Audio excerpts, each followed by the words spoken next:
afternoon. On behalf of the Central Committee of the Organization of the Communist Alternative in Iraq and its members, I would like to extend my warmest welcome and appreciation to joining us to honor and pay tribute to our shared legacy of our dear leading comrade Yanar Mohammed, President and co-founder of the Organization of Women's Freedom in Iraq, and a co-founder and member of the Central Committee of our organization. Our dear Yanar was a phenomenal leader and fighter for the emancipation of women, and the great communist leader and fighter for a world free from the yoke of capital, oppression, states, classes, and all sorts of discrimination. I am deeply sad and overwhelmed by sorrow and shock that we lost our dear comrade Yanar and a great friend. The hands of thuggery and crime reached her most brutally. She was assassinated in her home in Baghdad, the capital of Iraq, by criminal terrorists at 9 a.m. on Monday, 2nd of March this year.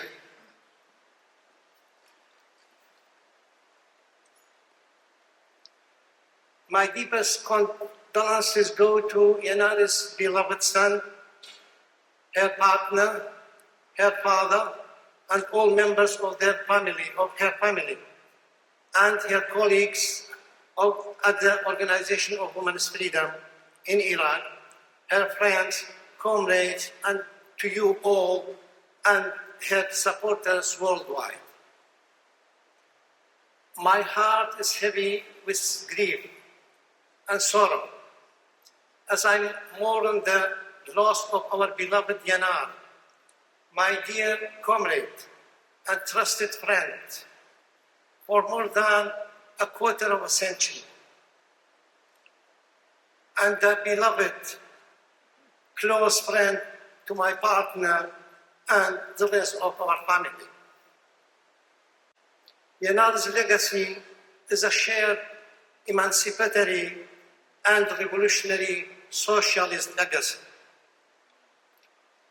on a global level, and will endure in the history of the womenist movement and class struggle of the proletariat worldwide as such.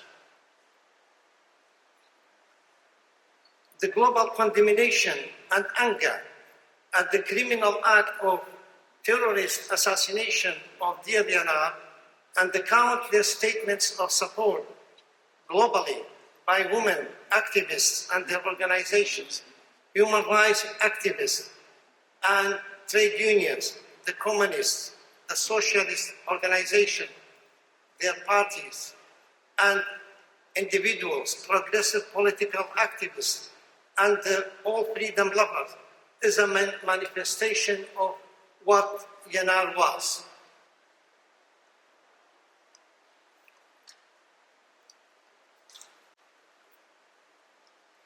And will endure.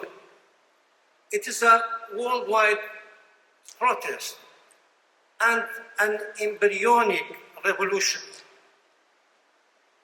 which Yanar has sparked and will continue.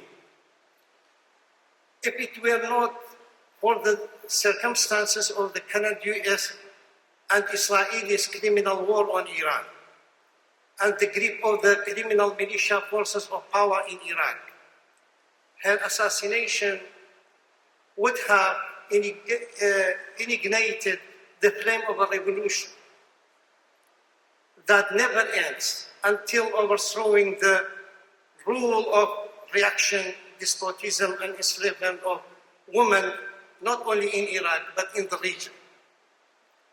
Her body would have been carried by millions of women.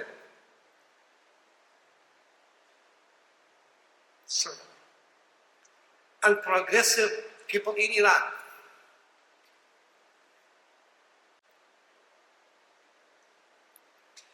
Yanar will be remembered as a great and courageous fighter for women's freedom and equality and for her dedication to the cause of socialism. She was among us the great leaders in the history of women's struggle and the struggle of the working class and the exploited for a better life. The bourgeois liberal press,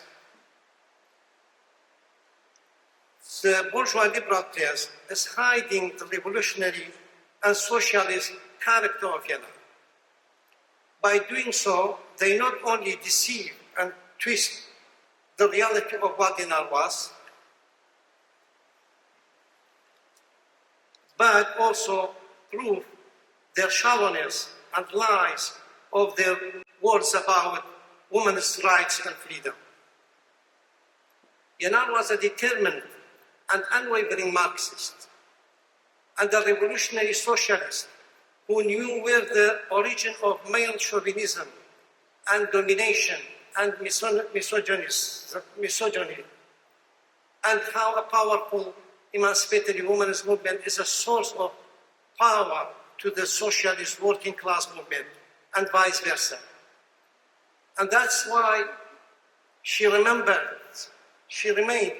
a towering fighter in the ranks of the organized communist struggle, first in the ranks of the Worker Communist Party of Iraq, and then from 2018, July 2018, until the last moments of her life, stayed a great leading figure in the ranks of her organization, the Communist Alternative in Iraq. We have said in our organization's statement, I quote, she believed that the communism, not empowered by the cause of women, and their emancipation is nothing, but the Stalinist mechanical bourgeois communism, or the communism of the radical nationalist bourgeois, current and compromising reformists, having no relation to the working class,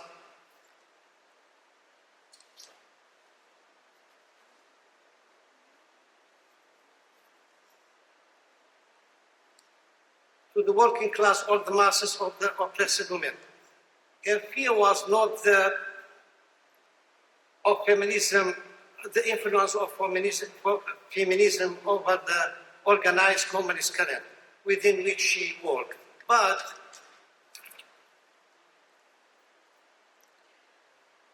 rather that the communism of her party or organization may not be liberated from the patriarchy and the dominance of religious and nationalist patriarchal culture. A few on the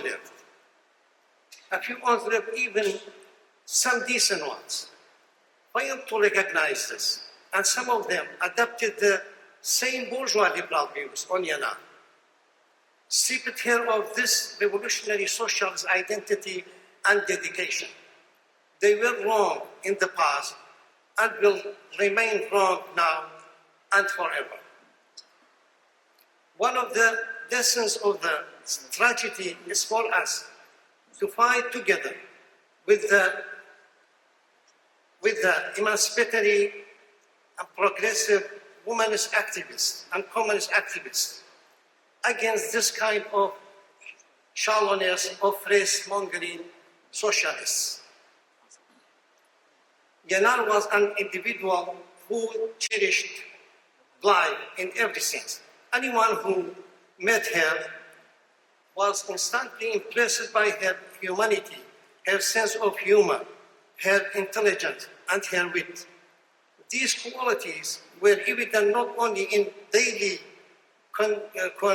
conversations, but also in her handling of complex, thorny issues and political debates. Yanar never adopted an emancipatory feminist that was isolated from the enjoyment of life or the strive for achieving the hidden creative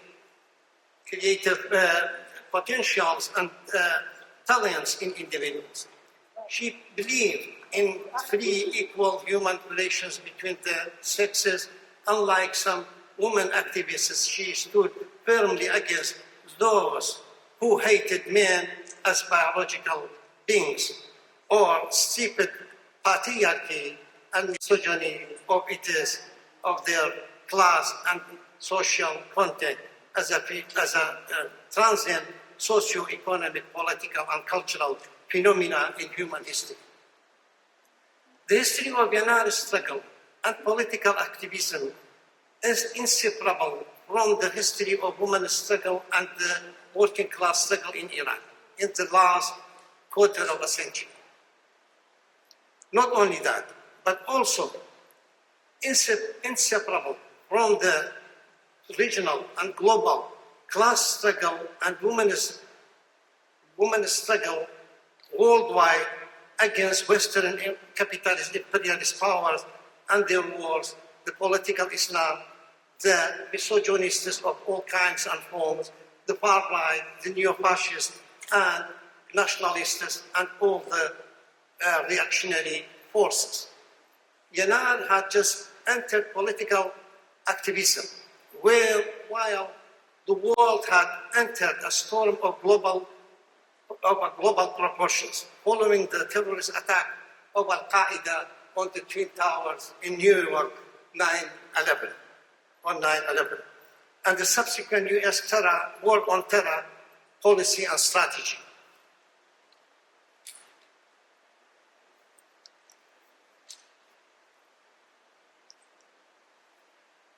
We have said in our statement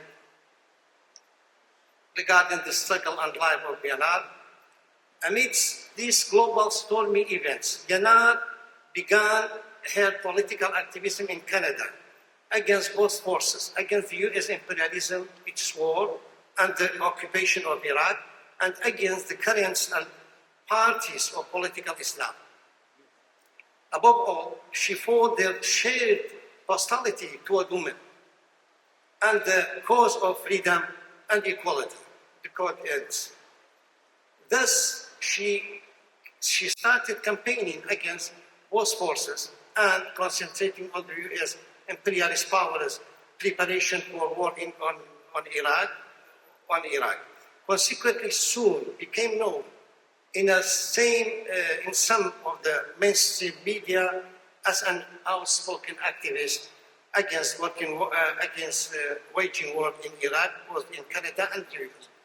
With the founding of the Organization of Women's Freedom in Iraq by Yanar and two other of her comrades in her party in June 2003.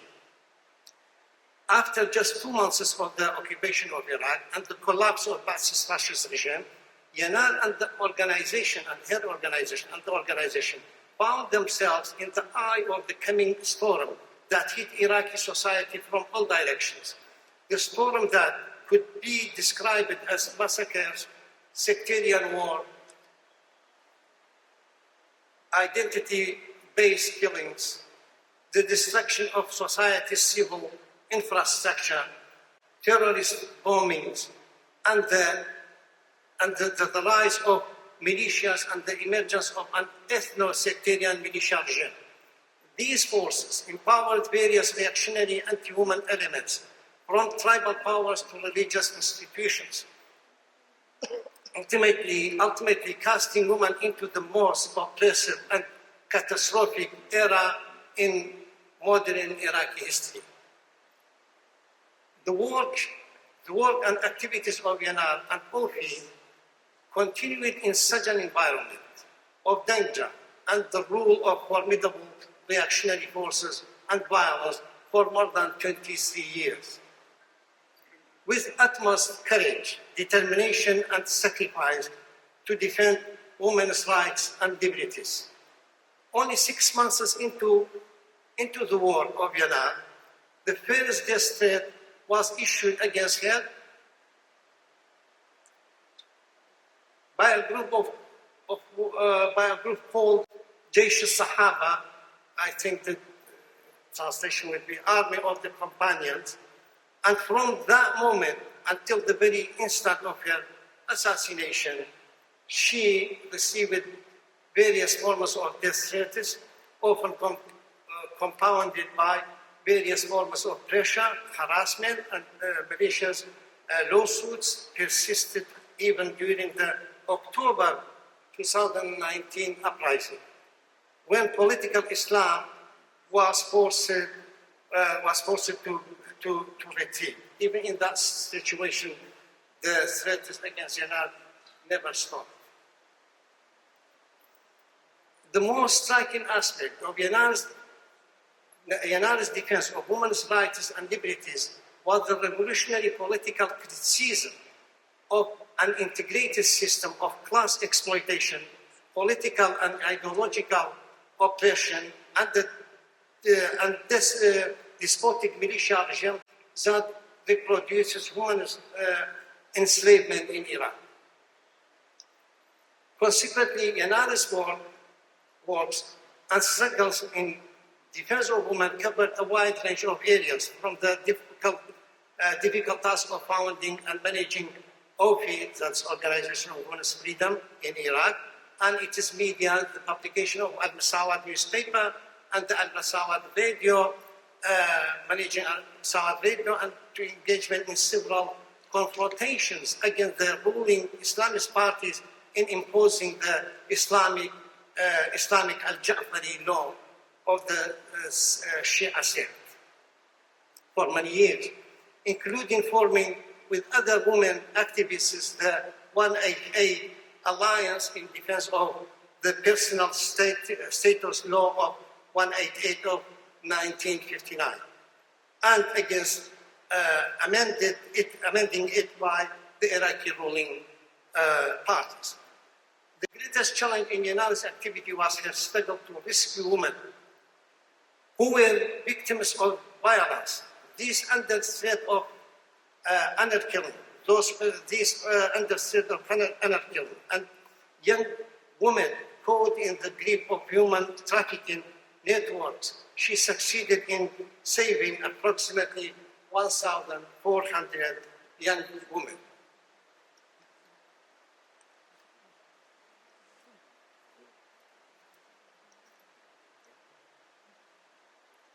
The work of Yanar didn't stop in the field of women's rights. She participated in and supported all the economic and political struggles of the working class, the unemployed, the masses of youth, and supported the mass protests to public services, to gain public services, and against corruption and privatization policies of the regime and the ruling parties. She supported the trade unions and was actively engaged in working with the Federation of Workers' Councils and Trade Unions in Iraq, and participated in their conferences and their congresses. Yanar actively participated in the 2019 mass uprising in Iraq and gave many speeches at Al-Tahrir Square in Baghdad. She urged the youth movement activists to adopt an emancipatory stance towards women's rights, and she criticizes their lack of interest in supporting women's freedom and equality. She was active in the campaign to defend the Yazidi minorities in Iraq and helped women who were oppressed by ISIS. On a regional level, she supported the revolutionary upheaval of 2011 and fiercely supported the mass uprising in Iran, especially the revolutionary uprising following the death of Mahsa Amini, Gina Amini, for which she and the organization of women paid a great sacrifice because of the persecution that followed by the Iraqi regime's authorities. She stood up against the participated in campaigns against the genocide by the Netanyahu government of the Palestinians in Gaza and the continuous occupation, oppression, and forceful displacement of the Palestinians in the West Bank. I conclude with these words from our organization's statement. The passing of our dear comrade Yanar is a profound loss for the communist emancipatory and women's movement in Iraq and in the region. It is the loss of for an entire social, political, cultural movement, progressive movement. Not just loss, not just loss for her communist organization or women's group. Yanar Mohammed is the icon of the struggle of this great social movement as a whole. She will remain a revolutionary legacy and tradition within this movement, immortalized in history as such. We in the organization of the Communist Alternative in Iraq remain proud of our dear comrade Yanar. Her great legacy of struggle While we express our deepest sorrow and grief over the loss of our great leader and dear comrade Yanar Mohammed, we take pride from the depths of our hearts in having been her companions on the path of struggle, especially those comrades who remain steadfast as her tireless follow strugglers for more than a quarter of a century. Long live the memory of the great leader Yanar Mohammed forever. Yanar Mohammed's revolution for women's emancipation and the building of a world free of oppression will live on. Thank you.